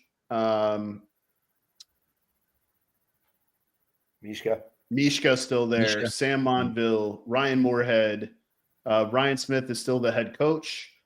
They add Jackson Fry, Cody LaPapa, and John Chopin, and then lose Connor Kelly, Tyler Harmon, and Konstantin Fedorov. Joey, better or worse? Worse. This is the same sales I'll give you for the Dynasty pitch. You can't lose Tyler, Connor, and Fedorov and replace them with 3 guys from Blast Camp and say that they're a better team. So they're a worse team. Now, can they become a better team? Absolutely, they can become a better team. I don't know if the impact of the guys they lost is quite as drastic. I think Tyler definitely is. Fedorov didn't have a great year last year. Connor Kelly was on the come up, but I don't think he was one of their top 3 guys. I think the big question mark for them will be, is Chad George come back as Chad George? Because if he does, then they're going to be a very good team again. I just don't know if they'll be as good as they were. I think they are going to have to – they're a higher version of NYX. Show me you're as good as you were, otherwise you're worse. And right now I feel like if I'm going to put money down, I'm putting money down that they're going to be worse this year than last year. Yeah. Mike? Yeah, Houston Heat, man. That one's a bit of a puzzler, right? Finished 4th for the season, making Sunday every event, placing 5th 3 events in a row. Cup was not their finest event. I believe they only won 2 years in a row. Yeah, they only won 1 match of their Champions Cup bid. I agree. Losing Fedorov, Connor Kelly, Tyler Harmon. Wow. And yeah, they turn around and add Jackson Frey, Cody, LaPapa rather. So all formerly of Blast Camp. These ads, from a positive perspective, they lower the average age of the team, as well as add just the right amount of spice, I think. I think the remaining Heat players, Moorhead, Monville, Yaya, Ronnie, Chad George, yeah, man, Mishka, Ryan Smith, they're all formidable players and will certainly teach the young ones a thing or two. Do I think they got better? Tough to say right now. Do I think they got worse? Again, from your perspective, Joey, yes, but I'm not sure if they have moved the needle yet. But I think this is just, maybe the shakeup this team needs to get their butts in gear and finish what they start. You know what I'm saying? they usually come out of that gate really strong, and they have been consistent. So I think, I think this is just the type of shakeup that can make that core roster really, really dangerous. And I really do believe there's incredible talent in those blast camp kids. I really do. So it's going to be interesting. It's going to be interesting. I don't think I can say, obviously from a player perspective, I do feel like they dropped the needle, but do I think that they're really bet? No, I think that's going to be a team to watch. That's the ones you're definitely going to want to watch. So I'll leave it at that. Yeah. All right. Well, you guys didn't say it. I'll say it. So they got no better. And I want to be clear that Fedorov, Harmon, Connor Kelly didn't really play enough, but Fedorov and worse. Tyler. Yeah, no, but I'm gonna say it in a different way. Oh. These players, so Fedorov and Tyler Harmon were played out of position, in my opinion, 90% of the year. You have a player like Konstantin Fedorov and you put him on jobs and don't allow him to go be what made him paintball famous. I think it's just a travesty. Same thing with Chad George. I think Chad has been put into situations multiple times that I was really confused about. I think if they allow Soap to play, I think he can really be impactful and be helpful through the middle of the field, because I don't think they really had a great presence in the middle last year, really almost ever. But something is going on with the Heat camp culturally that is a problem. Like, it seems like guys are constantly moving to different roles throughout the tournament. Not only did they not get, I really wish they would have, I think Ryan's done an okay job. I wish they would have picked up a coach during the offseason. I think that would have been really helpful for them, just because I see guys not being utilized correctly. So I don't think there was anything they could have done to get better other than from a top-down perspective. I think they needed to change the leadership. Roles need to be altered a little bit on that group. There seems to be a lot of chaos, and I'm a huge fan of the majority of these guys. I mean, Ryan Moorhead's one of my favorite players ever. So it's kind of sad to watch what's happening there right now. I'm hopeful they're still really good, because all of those even out of position, they were pretty good last year. Even all those guys playing in roles that were probably not the best place for them, they still were pretty good last year. So I still think they'll be a pretty consistent team. I don't think they finish fourth. I do think they'll fall probably to the bottom of tier 2. I hope they prove me wrong, but it seems like there's a culture problem there. Yeah, my perspective seems like there's a culture problem. Well said. So yeah. All right, let's talk about impact. Good God. All the changes. So Brandon Cornell, Justin Cornell, Nick Laval, Dalton Vanderbilt, Zach Yakimak still on the team. Departing is Matt Derula, Trevor Reeser, Mikey Arena, Rob Velez, Mike Zupa, and then they pick up Alex Goldman, Tyler Harmon, Marcelo Margot, and Rainey Stanzak. Mike, we'll start with you. They'll get better. That's such a funny question. They finish overall third, I believe. Top 6 all season with a slip up at Lone Star and a second at Cup. Because of this, Bart has had enough. It's had enough of that. They add Marcelo Margot, Tyler Harmon, Alex Goldman, and Rainey Stanzak. They just added 40% of anyone's and everyone's top 10 list of pro players to their roster. So yeah, they got better. Not a lot to say here. There are some questioning whether they will hit the ground running and be firing on all cylinders, or maybe there's a growing pain. I don't think that's going to be an issue with this team. Yeah, I'll just leave it at that. They got better. They started the weapons race, right? Nuclear assured destruction. And it was very purposeful and very well executed. So yeah, they got better. Yeah. Joey? Yeah, they got better. Yeah. I mean, Yeah. yeah. I think the only thing that's going to be a question to them is when they hit some adversity. Let's see how they act, right? Like you have Good point. massive alpha personalities there who you guys you've been around this long enough and you've dealt with enough alphas. If you put enough alphas in a room, when shit's going great, it's going to be the best thing ever. The first time shit goes a little bit rough, we'll see. Yeah. So, I mean, do I think they're going to do bad? Of course not. They have gotten significantly better. You can't add those 4 guys to your roster and not be better. Yeah. We're still going to kick the shit out of them, but yeah. Yeah, agreed. Yeah, the only thing I think could be the downside is exactly what you just said. Mm-hmm. Is you've got a lot of the guys on the team now. Like everyone on that team was the guy somewhere else. It's going to be interesting over the first part of the season to see who emerges as I'm the guy, right? Who becomes that alpha of the alphas. So it'll be really interesting. I do think they got better. Dave's got a lot of weapons. I mean, he's kind of like you now, to be honest, you and Skinny, with the amount of weapons you guys have to work with. It's really, I mean, it's not fair, really. It's really not fair. All right, let's talk about X Factor. I'm your Huckleberry. So yeah, let's talk about X Factor.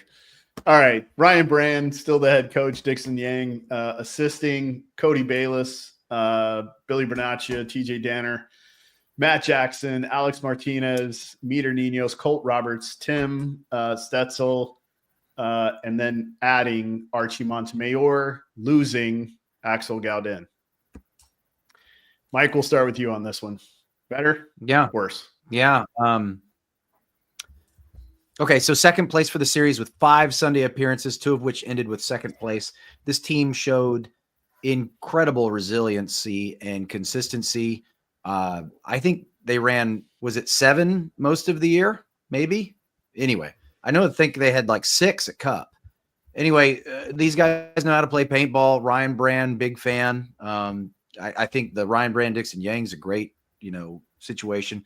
Archie Montemayor returns to the fold. Again, I didn't get to coach him this year, but I think this team does fine with or without Archie. I think adding Archie made them better, but Archie just adds another threat among threats.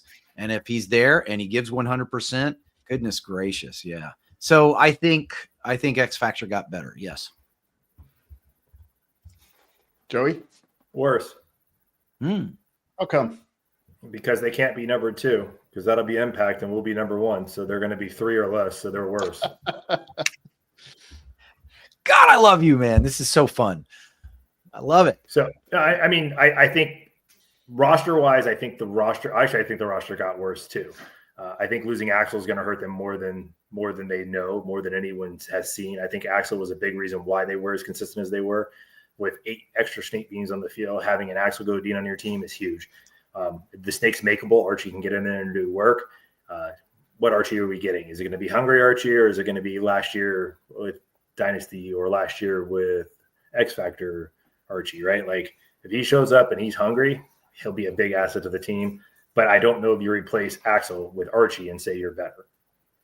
I think Axel was a huge factor for them last year. I think he was a asset on that team that, if you're not replacing him with another version of that, a Keith Brown, a Mouse, or somebody like that, I don't think you can say you're better, especially with these new 8 snake beams that they've added last year, and we're going to continue with this year. There's so many snakes out there. Like, yeah, that's my take. I think they stayed the same. Yeah. I don't think they got better or worse. Whether or not they'll be number 2, I don't know. But I don't think they got better or worse. I talked about this when the move happened. Archie's a different kind of attacker, but it still can win you games just in a different way than Axel does. Right. Axel's going to be a little more ballistic. He's going to put pressure on early, whereas Archie's going to do it in a little more, methodical way. I don't think they got better or worse. They're just going to look a little different. No. All right. We are at the Red Legion. Yep. End of the list. Yep. There will be probably some other changes to the roster, but Malloy. I don't think Jason Burns is coming back. Diego Gallego, Karslev, Kuzman, Lopez, McDarby, Kirill Peridny, J-Rab, Sergey Solnyskov, Jamison Stanton, Vasquez, and Mikey Urena is the new guy. Yeah. Better or worse, Mike Bianca? Better. Won the series with 2 event wins, 2 third-place finishes, and a 5th at Cup. I mean, they won the series by triple digits, gentlemen, and they did it essentially with 5 guys. I don't want to take away from the other guys on that roster, but we have to be honest. They added Mike Urena, right? And Ryan Gray. So I think this team certainly got better. I don't think much changes here. I think they're still ballistic, and they've just added another piece that can be just as ballistic. Joey? I think they're the same. I think having Urena will help. But again, who's sitting for Urena to play, right? Like that's going to be the real question. So does it really make a big difference there? Because they're going to have to sit one of their starting 5 to play him. So yeah, I think unless they're having visa issues that no one knows about, because I keep hearing that rumor rolling around too. Maybe Alex Gray can let us know about any of that kind of craziness going on. Yeah. Are there any visa issues, Alex? Yeah, not that I'm aware of. I've done recommendations for all of them, so I don't naming issues, Joey. Just and then that's another thing that Shipley just brought up, the language barrier difference with those guys all speaking Russian. I mean, obviously Justin figures it out and they can all speak English, so I know it's not a huge issue for them. But I think I don't know. It'll be interesting to see how they use Urena. I'm really curious how they're going to do that. I don't think they have enough depth to run 2 lines. So who are they sitting for him? That's going to be. I think one of the things they can do is move some pieces around a little bit to give the guys rest. So like, Mikey can be the 2 on the Snake side, and J-Rab can go play the 2 on the Dorito side behind Karslev, which then creates an opportunity for you to get Kirill and Sergey rest. And then Sergey can fill back in. So like those 2s, 3s can get more time down. Somebody did ask a question in here about McDarby that I wanted to answer because I was literally just having this conversation with somebody. They asked if he gets enough spins. Yeah. So like probably not, but when do you sit Malloy?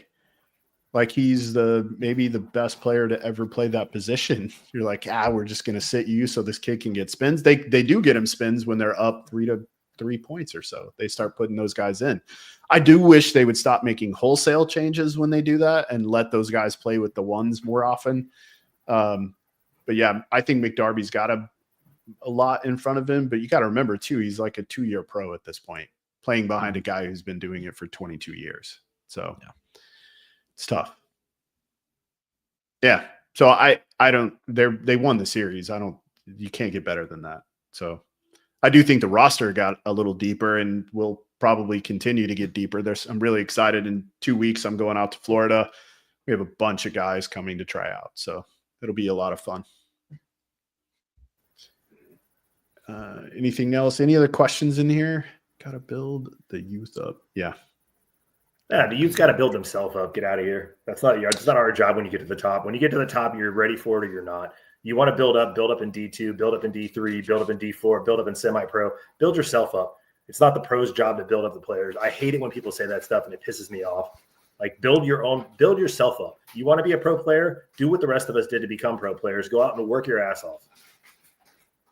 Yeah, Jeff, we've kept him docile the whole time, and you come in here and piss him off. I know. Thanks Jeff. a lot. He didn't Man, piss me off. That's just a comment that people ask me, like, when are you going to get that guy more spins? I don't decide I'm going to get guys more spins. They decide how many spins they're going to get based on how they play.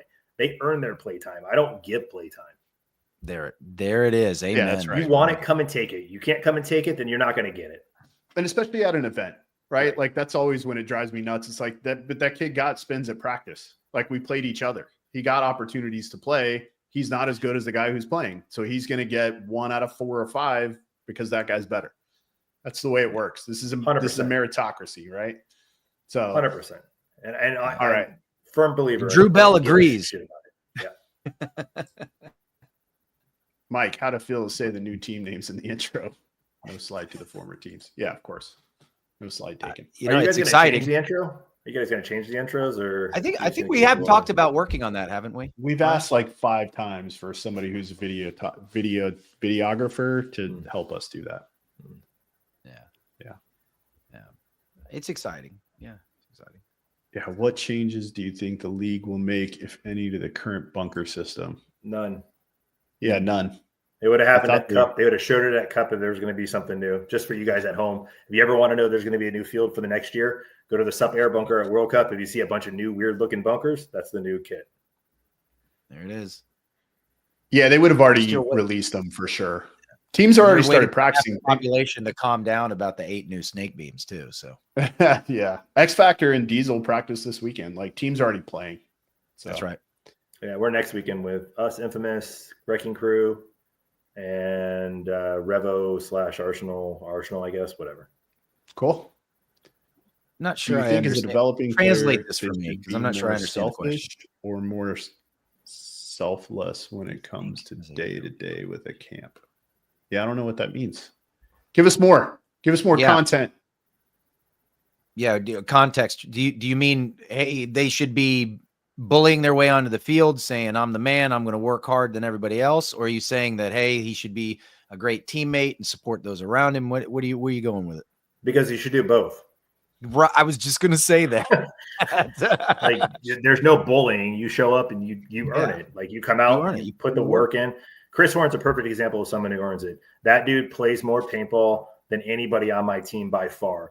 And the best way I can describe this for the people at home is paintball is a marathon. You're competing against guys that have been running the marathon for 20 years, and they only run when they need to run now. You want to catch them, that means you can't stop running. You have to work when they're not working, or you'll have no chance of ever catching them. Nice analogy. I like Yeah, that's that. right. The loneliness of the long distance runner. Great tune by Iron Maiden, by the way. So, had to get my medal in there. So this off season obviously has been a lot of fun to talk about. Last season was more fun in my opinion because we were able to talk about like it was much less clear of the picture of the top 5 to 7. Does that make sense? So like, you know, we kind of felt like these are probably going to be the top 3 or 4 teams, and then all of this is going to be mixed up, and that's what we got, right? Like all of this chaos happened through the middle. I don't think we're going to have that this year. I really think the bottom is going to be pretty solidified pretty early. The top is going to be solidified pretty early, but then the middle will probably be trading spaces throughout the year. What are your thoughts, Joey? Yeah, no, I mean, I think that's pretty accurate. I think a couple teams at the top, a couple tier 1s and a couple tier 2s have improved enough that they should solidify that top tier. I think tier 2 and 3 are going to be highly competitive with each other. And I think tier 5 is going to be tier 5 and tier 4 is going to be fighting with the bottom of 3. I honestly believe that's how, I think that's for a series for the year. I think that's how things are going to end up balancing out. I don't think it's going to be a lot of super surprises in that. Yeah. Remember, Tontons are a tier 5 team. Yeah, they're a tier 5 team right now because they're not the same team that was there. So they're not a tier 5 team at the end of the year. I think some of the other teams will slip into those tier 5 spots. Yeah. Yeah. I think you're both right. I think yes, that second and third tier is going to be a knife fight. There's going to be a lot of people cut and bleeding, but yeah, I think that's a safe assumption on the season. I did want to. I was going to pop that in there. I did want to hop down. It says maybe it's more important to put team structure first or growing as an individual. Edric, this team structure is what makes the individual better. So hopefully that makes sense. But anyway, Joey, go. How do you hold your team accountable? Like when you have Jacob, Keith, and Agent Smith, and they call an audible and it doesn't work. I tell them they're idiots and to follow the fucking plan. At the end of the day, like, but if it works, I'm like, great, let's add that to the playbook. Like, there's not. Again, when you get to that level, like, there's 3 bunkers everyone's going to play. Once we learn the fields, there's 3 bunkers everyone's going to play. It's going to be the snake entry bunker, it's going to be the home bunker, and it's going to be the Dorito entry bunker. And then the only questions is, do you go snake on the break? Do you go to the farther snake entry, or do you go to the corners? Dorito's the same thing. There's 3 bunkers over there you're going to pick from 90% of the time, or do you punch the middle, right? So with that being said, once we learn the layouts, it's not hard. And as far as them making audibles, if they make an audible on the board, that's nothing we've ever talked about, that's a problem. And that's when I deal with the situation. If they're making audibles based off of shit we've discussed, I'm all for it. And if it doesn't work, it doesn't work. But if they go out and just completely and totally change everything, then yeah, that's a discussion we're going to have. And that's going to change a lot of shit. I'll start sitting people. I mean, I've done it. I've sat Jake, I've sat Jason, I've sat Keith, I've sat Brian, I've sat all these guys. If they don't perform, they don't play, period. Yeah, and usually too, I don't know if both of these guys do. I'm sure they do, but you'll normally have like 4 to 5 audibles already set in the play based on the other team's box setup. So like usually those audibles aren't really audibles; they're a part of the options that you already have built into your play. So you'll call your play that your base is based on what you think the other team's going to do, but as soon as they go out and they see the box setup, they're going to create the audibles based on things you've already set in place. Yeah. Like if you see there's going to be a runner, you're going to float. You're going to float, so you get a better shot to shoot the runner. If you see there's going to be a guy who's streaking to the Dorito side, maybe you take that 2 gun on the snake side and turn him inside to catch the shot on that guy. So, and that's all based off of how they line up and how they read it and what we call when we see because obviously from the pit side, you have a better vantage point when they're on your side. If I call something from there, I have a better understanding of what's going to happen than they do. The other way around, I have a different angle, but we have about the same view most of the time, right? If there's nothing crazy big in the middle blocking the view. So they can pretty much pick that up on their own. And then I'm just calling the 3-2, right? 3 on the Dorito side, 3 on the snake side. That's all I'll call on that. But if it's something I can actually see where I'm like, okay, Urina's lining up in a sprinter pose, he's going to the snake, I'll call out whatever I need to call out for them to know to put that gun on him shooting and go to the snake. So yeah, I mean, there's definitely those little audibles that they call themselves. And there's also a lot of adjustments made on the box based off of the personnel, right? Like we'll have personnel adjustments. If Colt goes out there, it's going to be something different than if TJ Danner's out there. If they're sitting, fuzzy for Colt, what we do is completely different because Colt's going to come through. He's gonna march his way through one side of the field or another, whether it's the middle or the snake. He's not going to stop. Where Fuzzy's going to be a little bit slower. So depending on who you're playing and what they're doing, there's always audibles that are going to be made, and a lot of that stuff we discussed before we get on the field. So when we get out there, it's not like some big, "Ooh, no, we didn't know this was going to happen." So there's not as much chaos as people think. It really isn't. No. And a more simplistic version of what Joey just did an excellent job of explaining is, all right, yeah, this audible calls out, hey, I got one guy lined up weak side. All right, I'm calling audible. I'm shifting a gun because if I can burn this guy, I own that side, right? So I'm going to attack the weakness or, all these different things. And I think you just summed it up very well, right? Tendencies, looks, gun shift, because that's really all an audible is. An audible might be a shift of a gun, or it might be the distance we're going to go, right? It might be, okay, the just call the lane is you're gonna short. shoot. Right. Right. Like literally just that simple. Like it's so yeah, I mean, yeah, that it's not really that big of a thing. And as far as them making audibles on the board, 99% of the time, they're right. Like they know what they're doing. These guys they're not some team that I have to spoon feed everything to. Like they know what they're doing. So the audibles are based off of stuff that we've seen and we talked about. And that's another big thing too, right? Like we put a lot of time and effort in making sure we're all on the same page. Like that's a big part of it. You have to be on the same page because if you're not, that's when shit goes south real fast. That's right. Yeah. Meetings if you do are something, important. that's right. And then you're cut. Right. So anyway. All right. Anybody else got any questions? If no, we will stop this thing at 2 hours. Wow, it doesn't feel like 2 hours, does it?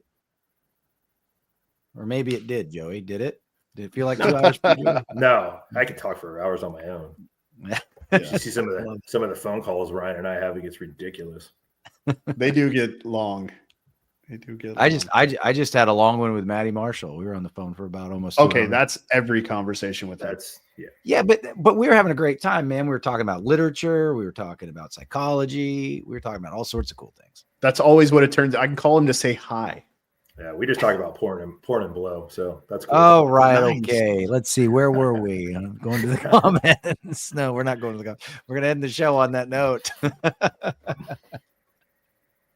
And yes, Ben, hit me up on Zen and the Art of Paintball. I'll send you a rig rundown.